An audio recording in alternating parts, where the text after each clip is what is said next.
Hey. Oh. Where are we? Is this downtown Hollywood? What's that? What's that over there? Look at all those limos over there on the right. Look at them. No, over there. Yeah. Look at all those limos. Yep. Wonder what those are all for. Huh. Alright, I'll tell you. This is the Oscar special of MJORiding. Today's video is going to feature footage that I've been saving for a little while now. It's footage that I filmed with my son, who's riding behind me wearing the camera, and we ride down to Hollywood Boulevard and circle the Chinese theater during the Oscars. Please enjoy. Hello, I'm Jae O'Shea, and this is MJORiding.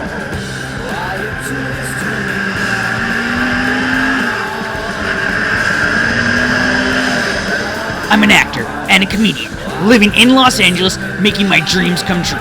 And just last year, I got a motorcycle and learned how to ride it. And this channel is my journal as I ride my motorcycle all around Los Angeles, living my actor dreams. From film location, to auditions, to COVID tests, to tourist locations. You name it, I have video footage of me riding my bike there. On this channel, you get to see it all. So please, hit that like and subscribe button, sit back, and enjoy the ride. Alright, so in this episode, I am going to share the story of the day I worked on To Leslie with this year's Oscar nominee, Andrea Riseborough, and former Oscar winner, Allison Janney. I will also list off some of the other Oscar winners I've had the privilege of working with, and try to define the one quality that all of them unilaterally share. And if you haven't noticed already, you'll hear in the background, as always, my friend's band, Pronghorn, Los Angeles. Remember, check them out on Spotify and Apple Music. I do want you to note that the audio of this episode is being recorded March 2023, the weekend of the Oscars. And on that note, there are two things that you're going to want to stay for the end of this video for in relation to that side of the timeline. Number one, this past week, I worked on set with two Oscar winners. I will share a tiny little bit about what that was like and who those Oscar winners are at the end of this video. Also, I have an update on that special announcement I made a couple weeks ago in regards to the pilot I booked, and I will share with you a little bit of what that journey's been like so far and let you know what to anticipate in the near future. So please, stay to the end of the video and catch those updates. But first, please enjoy the story of my day on set of the movie To Leslie. For a special treat in honor of the Oscars, I figured I'd do a little jump cut in my stories and go to the day that I worked on the film To Leslie. If none of you know what To Leslie is a film that stars Andrea Riseborough, and she is currently nominated for Best Actress for Oscar, even though the film only grossed a total of $27,000 worldwide. So it's kind of a phenomenon, and I happen to be in this. I haven't seen it, but I did work, and I was definitely placed near the camera a couple times, so it's very possible I am in this, but I don't even know how to watch this. If I did manage to figure out how to watch it, I would get a clip someday for you guys, but currently I don't believe it's available, at least not on any streaming platforms. It was one day, and we worked in location. We filmed it on a Saturday, and it was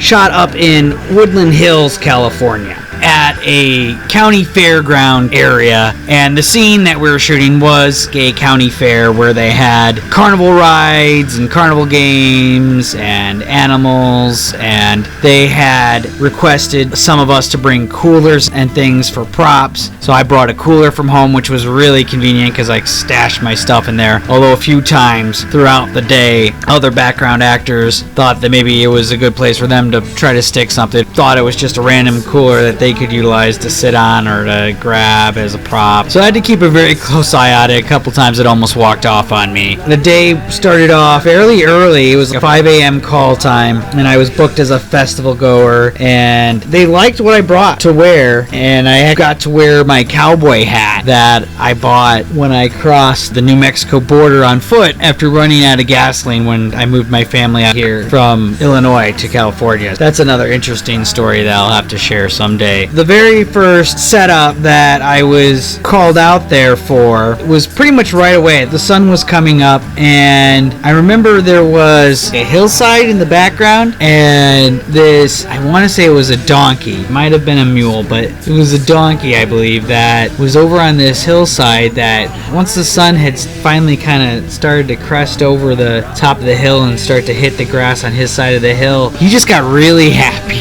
And I remember a lot of us took notice of this because he was kicking and jumping and singing, hee-haw, but in a very happy way. Happy to be up in the morning and see the sun warming him up. And I was happy for the sun too because it was really chilly out there. It helped warm up. They set us up for a scene where Andrea was interacting with a little girl and another character that Mark Maron was playing. It might have actually been the first time that he had met the actress playing the little girl because I was standing right there when they were walking him through it. They introduced him or whatever, and it was like they didn't know each other at all, but then like instantaneously, just to speak to their level of quality of acting, both Mark Maron and the actress playing the little girl took to each other right away, had good chemistry, and acted as if they were related in some form or fashion, as I believe they were supposed to be for the characters. Again, I haven't seen this because I don't know how to. I'm a little sketchy on what's going on in the story, and I can't really give out too many details anyway as far as plot lines go. But that was really cute and sweet, and got to see that little interaction there. And that was part of the scene, with him picking up the little girl and offering to take her off to play games and take her on rides and stuff like that. It was just really sweet. They did it in really a couple takes, and I was just walking at the same time that this interaction's going on, so I just had to kind of reset and kind of walk up every time. I remember it was one of the times I almost lost my cooler. My cooler was making too much noise for the take, so they just had me leave my cooler behind when I walked up for a couple of the takes because it was just making too much noise. That's one of the things that they didn't really think about. And then after that, they didn't really have the coolers moving on any of the takes after that. And I wasn't the only one that had to ditch their cooler, for the record. But in the future takes after that, the cooler was just kind of stationed conveniently near me. It's one of those things that happens a lot in Hollywood. There was another set where I had a similar thing where I had to bring a prop that was making a bunch of noise. I ended up, okay, let's just ditch the prop and just keep the action or whatever. So it happened. The next scene that they had was where this group of people who were not friendly to Leslie, Andrea's main character, which was Allison Janney and Stephen Root, and I believe the other one, it was either Matt Lauria or James Landry Herbert. Looking at the IMDb, I'm not sure, but they looked like a rough and tumble crowd, let me tell you, and especially Stephen Root. At first, I did not recognize him, and he had on, it had to be a wig, really long, greasy, stringy biker dude hair, and he was dressed up as a biker dude in all leather and stuff, and he was in character, and he was just kind of like, and his character's name is Dutch. It's just somebody I'm not gonna mess with this guy. Found that very interesting. First off, seeing Stephen Root in person, but then seeing him as this type of character, which is not a character type that I've seen him portray at all, certainly not recently or often. It was very cool, and to his credit, he stayed in character the whole time, and he was very, very intimidating, as was the other dude that was walking around with Allison Janney, and Allison Janney was very intimidating, and she uses her cigarette a lot as a prop and likes to have that thing constantly lit and smoking, and she acts with that. That was very interesting to see her kind of just like working with that as a prop and just constantly like keeping one lit, even just trying to have an excuse to have one lit. They had to do like another scene where they were walking up to give Andrea's character a hard time. This time I was more stationary, but I was just standing there in the middle of the action as they swung by, and I got to see them walk by. And again, they did this in only a few takes. In this scene, Andrea had a little bit of an interaction with Allison Janney and the other two characters. Let me tell you, I can tell you why she got nominated for an Oscar, because she was just on it every take. Allison Janney, to her credit, obviously gave her a lot to work with, as did Stephen Root, the other guy. It's not very surprising surprising when you've been on set a lot, when certain people get a nomination, or when certain actors who have gotten Oscars before are nominated. You can tell the difference. I've worked with a bunch of other Oscar winners and nominees on other sets that, for example, I worked on Nope, and I will talk a lot about everything on Nope in another episode, but it certainly deserves mentioning in our Oscar episode because it has a bunch of Oscar winners working on that film, and that film should have been nominated for a couple Oscars, especially when you talk about some of the visual effects and things going on in there, and what a heck of a performance by Keke Palmer. But I digress.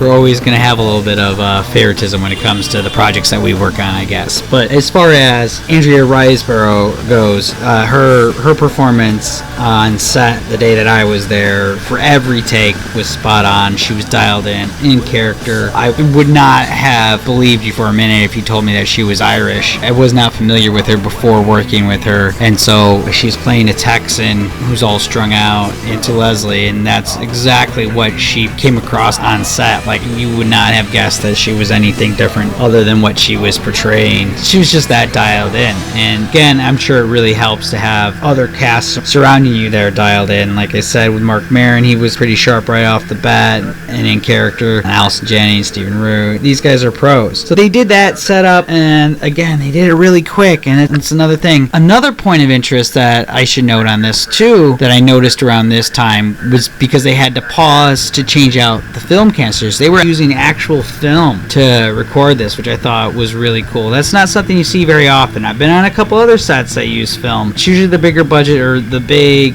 cinema pieces, but this one they were using film on too, and it was kind of surprising, especially with where it's at right now and not really being all that accessible to the public. Didn't get that much love in the theaters, or whatever happened, I don't know. But the point is, it's just really interesting when you think about whatever it is that did happen to this, so it only made $26,000. I kind of find it ironic because its main plot point, it's about this woman who, and it's a true story, it's a single mother who wins the lottery and then she squanders it just as quickly as she earned it, and it's a heartbreaking tale, and she tries to get back on her feet and rebuild her life and find some form of redemption. The point of the story where I was in was basically where she's at rock bottom and everybody's hitting at her because she's not done so well. Considering they probably spent a good chunk of change on it, it's really ironic that it didn't make that much money, considering it's about this woman who blows her money on a lottery. So I found that interesting. Yeah, I think that's kind of funny and ironic. Sorry, and not to dog on this. Like I said, I'm pretty proud to be part of it, and I did witness some good acting there.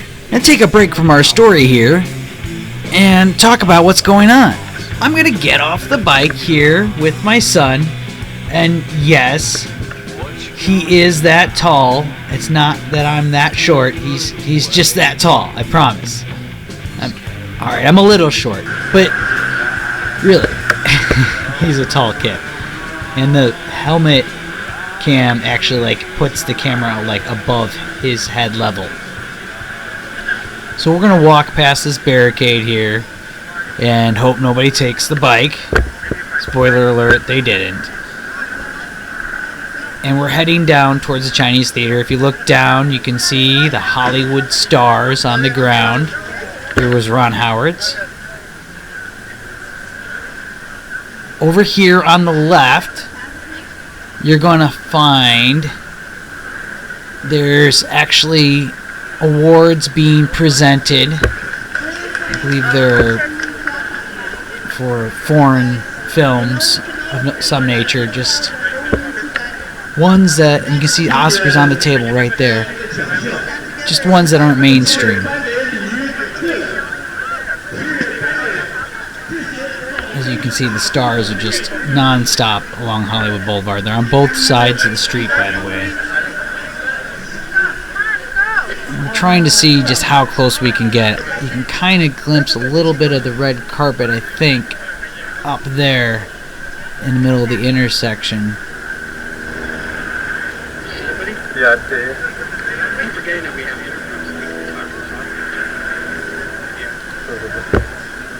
So yeah, it might be the red carpet up there, not 100% sure. Let's see if I can catch what some of these stars are here. I think this might be the Ripley's, believe it or not. Sign did say something about Guinness on it. I can't tell because it's all shuttered up right now. There's the McDonald's there, and I know we did pass the Scientology place, so it might be the Ripley's. Yeah. Now, you see how there's a bunch of guys in red jackets over there. I think they are like ushers or a band or something, if I remember correctly. Just look at all these people just jam-packed. We're kind of reaching the limit of how far we can walk on this particular intersection. So I'm trying to get to see what I can see. It's as far as I can see, but luckily my son's so tall. But look, there's a limo going in back there. And that's the red carpet. So we were actually there right as the red carpet ceremony was going on. We didn't stay long because I'm not too comfortable in crowds, and I wasn't sure how long those cops that were right by where I left my bike were going to leave it be. So we're going to head back to the bike now. Yeah, that was the Chinese theater, so yeah, this is probably the Ripley's, if I'm correct in my geography of Hollywood Boulevard. You know, Jimmy Kimmel is right over here too, so it could possibly be Jimmy Kimmel's theater. And nice little souvenir shop. There's all sorts of shops here. If you want to spend your money, this is definitely a good place to do that. And also, I want to take a minute here and thank my son, who's walking behind me and working the camera, and he actually helps me a lot on the channel as well. He does a lot of the film editing side of it and works on the graphics. He's really good with computers, and I'm very proud of him. And I'm very happy to have this channel as a project to work on with him and something to share with him to carry on these tales of my work as we go through my journey. Alright, so we're almost back to the motorcycle. Thank you, Thomas. He's going to hear this when he's editing it. Hopefully he's not too emotional at the time. No, he won't be. Alright, there's the bike. I love my bike. Alright, so we can get back on the bike and we'll head back out on the road. You'll see a little bit more of the crazy traffic and the frenzy of people heading around to try to get to view the red carpet. And then I'm going to go past Warner Brothers Studios, get a little bit out onto the freeway there, and I'll be heading back to my apartment. But there's plenty more story here to listen to of my time on To Leslie. I promise I won't dog on the budget or the movie not making too much money in the box office anymore. Enjoy the rest of the story. Alright, now back to our story.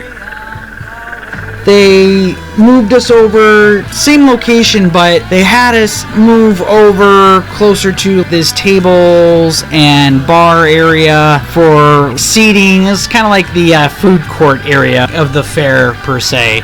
On this set, if I remember correctly, this was one of the ones that we did what's called a French shoot, where we were daylight dependent and we didn't really get a true break for lunch. We just kind of had the option to kind of step away for a little bit and get a little something from Crafty, and they might have had some different hot food options. I can't remember exactly how it worked. Being a vegan, I don't always focus on the food on the set, and I always like working, so when the cameras are rolling and they're working, I'm usually trying to get on camera. But I do remember I took a quick little break after that second setup, but I think I had to be back pretty quickly, and they had me now positioned standing up against a fence, leaning on a fence over by this food court area, like on the fringe of it where the scene was going on more in the food court area. And again, it was Allison Janney and one of the other actors kind of picking on Andrea while she was dancing next to the food court area. And then on the other side of her, positioned really close to me, was Andrea Riseborough, and he was just interacting and talking to Leslie, trying to build her up. And he was another good example. Everybody was dialed in. He just stayed in character. And I remember, because we were doing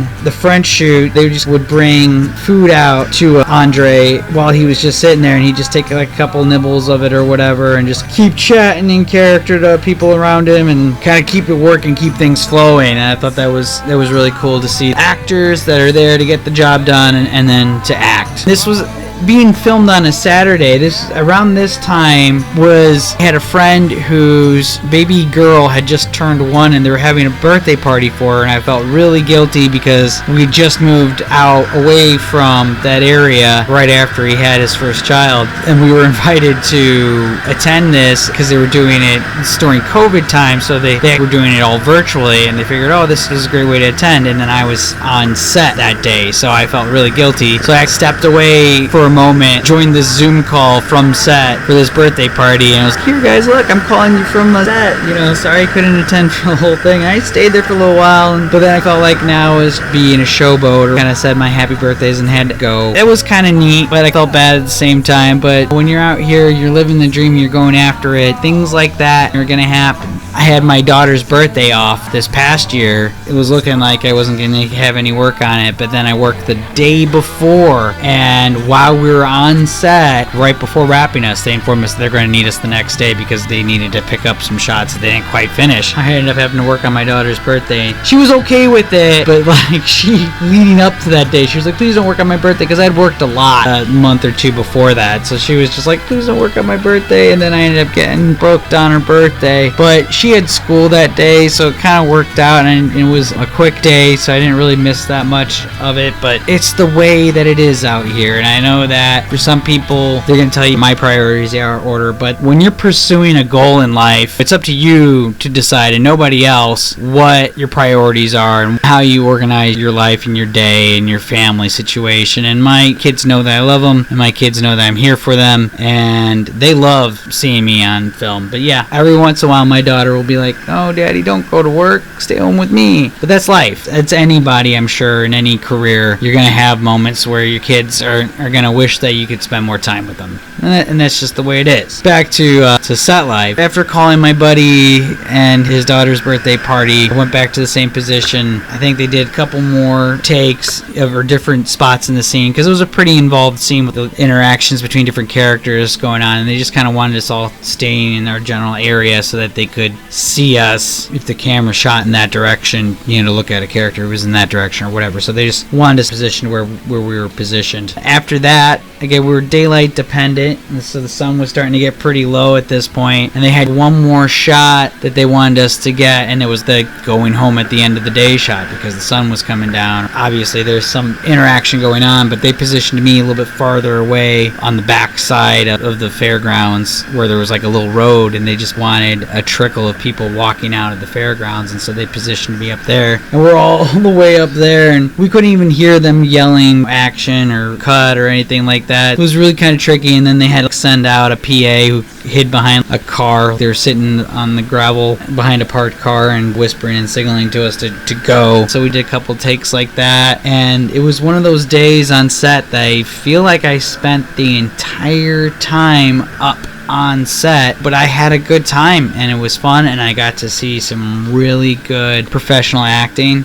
You bet I am certainly rooting for Andrea tonight. And as I said, there's always some bias when you work with somebody. I hope you enjoy looking at Los Angeles, Hollywood Blvd area while the Oscars are filming. The footage here was captured last year at the Oscars for 2022, year of Will Smith's notable Chris Rock incident and the win for King Richard. Felt that was a little interesting. Hope I didn't bring that energy by circling the theater before the show.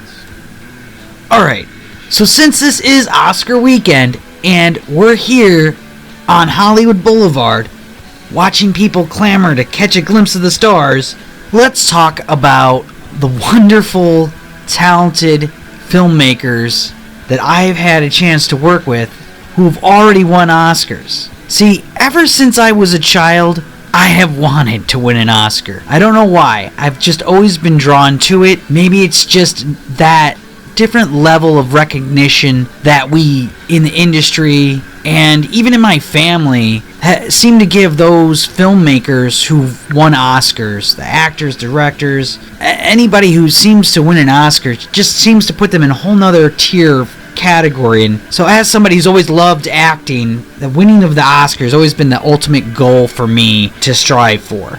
I've always had a radar for anybody who's an Oscar winner or even a nominee. When I'm on set for them, I pay close attention. And first and foremost, of all the Oscar winners that I've ever worked with, the first who deserves mentioning is the one and only Jordan Peele, who gave me my SAG card, and I am forever in debt to this man and will forever love him, and I love his work, and I have nothing but great things to say about Jordan Peele, and he deserves the Oscar he got. And on his set of Nope, where he gave me my SAG card, I worked with Daniel Kaluuya, who's also an Oscar winner and a phenomenal actor. There's other Oscar winners on that set in the crew, including, I believe, somebody in the props department and cinematography. So it was just a stacked production. Allison Janney, obviously, we've talked about in this episode. She's won an Oscar. There are 3 Oscar winners that I, this past year, performed in one scene with at the same time. And between the 3 of them, they have 5 Oscars. That's Jane Fonda, Rita Moreno, and Sally Field. And let's not fail to mention that Lily Tomlin was in that scene as well. If you haven't guessed it already, that was 80 for Brady. So I was just surrounded by Oscar winners in that one. That was amazing. I did have one day on set with the beautiful Natalie Portman in Thor: Love and Thunder, and I did get to see her doing her thing in that. Also, on that day on set, Tika Waititi, Oscar winner, was there as well. I got to see him doing his thing. I also had a couple days on set for Gaslit, and both those days I worked with Julia Roberts and Sean Penn and got to see them up close and personal doing their thing. Brad Pitt was on the set of Damien Chazelle's Babylon. Both of them are Oscar winners. And the one thing that I would have to say, of all these people that I've just listed off, and there's a couple more that I'm getting ready to list off, I haven't, that I promised earlier, but of all these people, the one quality that I would say unites them all, that is clearly visible quality that all these people have.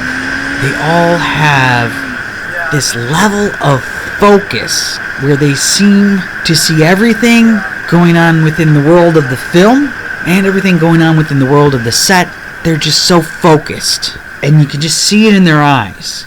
They're not in Hollywood in 2023 or 2022 or 2021 or in COVID era. These people are in the world that they are building and putting on the screen for you, and they don't let anything get to them. They don't care. They're so dialed in. Now, as promised earlier, I worked with 2 Oscar winners this week.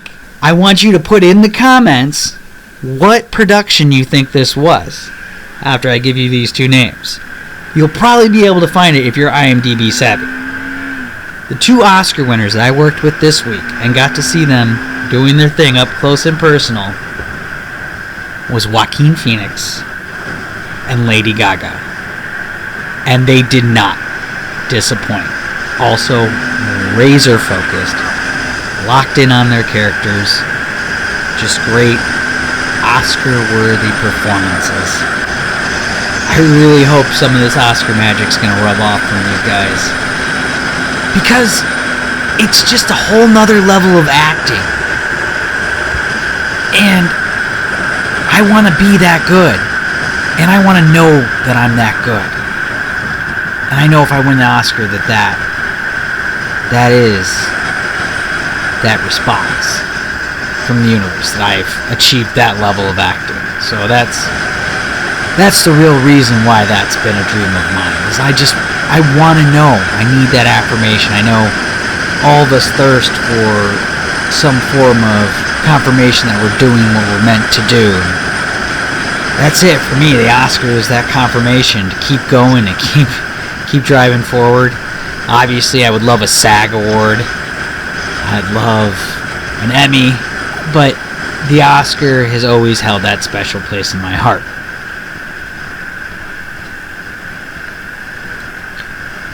And finally, an update for the pilot that I announced during episode 5.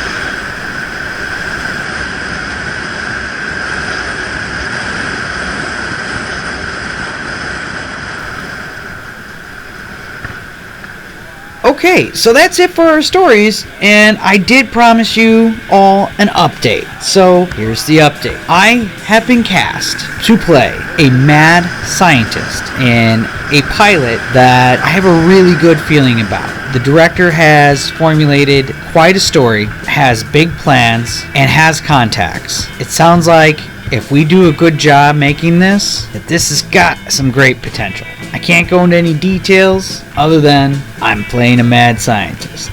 I can tell you, though, that the way I booked this particular job was on Backstage.com. And I'll tell you real quickly how I booked it. So what happened was I posted for it on Backstage.com. I actually posted for a different role because the role of the mad scientist was listed to be for somebody about 20 years older than me. So I didn't feel comfortable posting for that role because of the description. The director reached out to me almost right away after I applied for the position, saying that he loved my name, and he asked if I would consider reading for this mad scientist role. That was a later communication, by the way. There was a couple messages back and forth trying to hammer out the details of when the audition was. After a couple messages, that's when he reached out, said, hey, how about reading for this role? And I looked at that script for that role, and I was much more excited about that role just because it fit my personality better.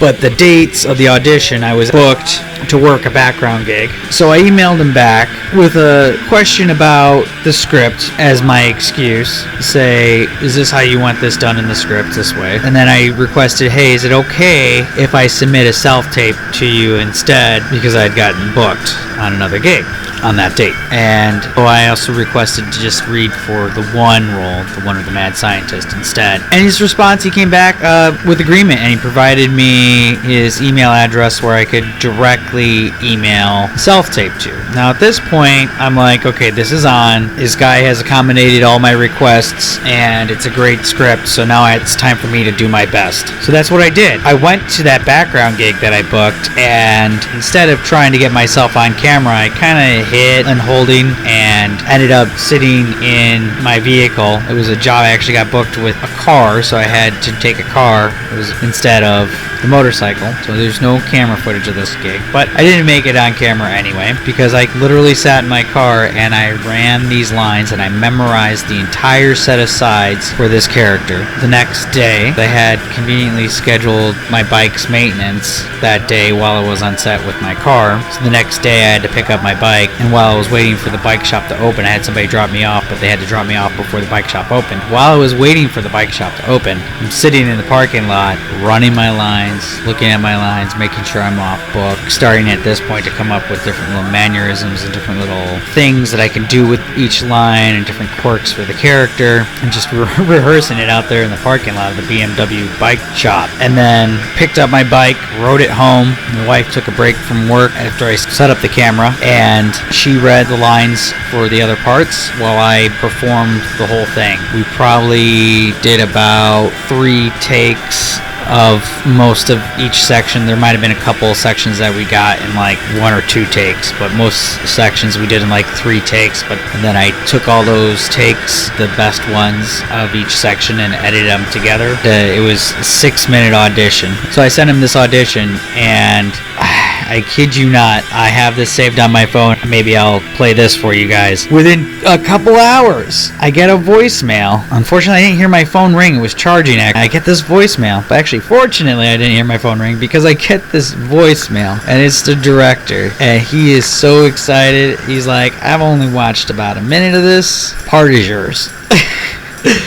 And to his credit, and that's why I didn't give an update on this yet till this episode, because when you get a booking that easily, and he's like, well, I only watched like a minute. I was like, well, I sent you a 6-minute self-tape. What if he watches the rest of it and then says, oh my God, this guy can't act? Which obviously is not true. But as an actor, we always have our insecurities. So to his credit, he stuck to his word. And then when we had our first meeting with the cast and everybody there, he told the story of the same thing to the whole cast. I was a little bit embarrassed and also proud and happy at the same time, but I got a lot of love from this director. I'm already starting off this one on the right foot, and I really like the script, so I think this is definitely a good match. And that's really it's all you can ask for in any job, in any career, is to have somebody who gets you, who sees you for what your good qualities are and has a use for you and can give you purpose, and you get them and you see what their good qualities are and you don't mind taking direction from them. And that's what we have here in this particular setup, so I'm excited. So as I mentioned, we had a meeting already with most of the cast there. A few days later, which was a couple days ago as of the recording of this episode, we did a read through and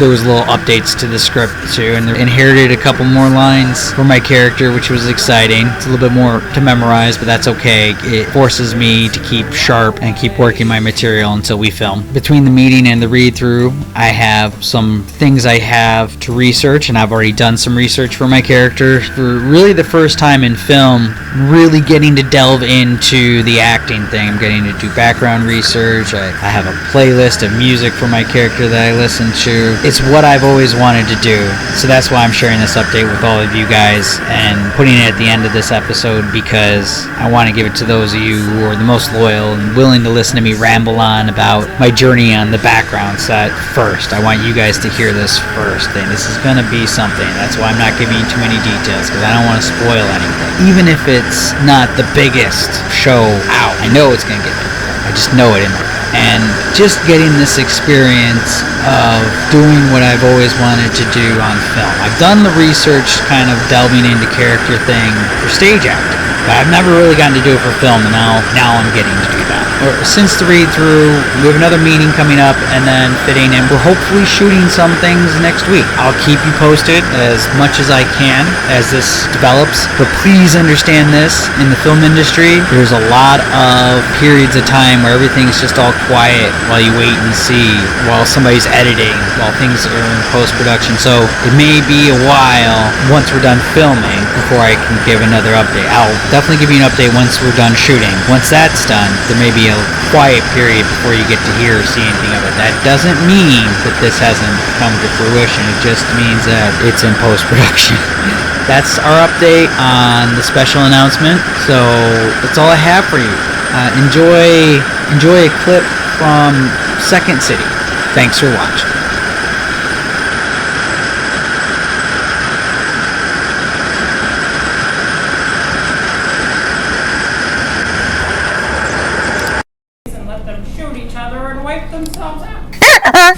Hell yeah! That one's talking sense. I'm a responsible B-gun owner.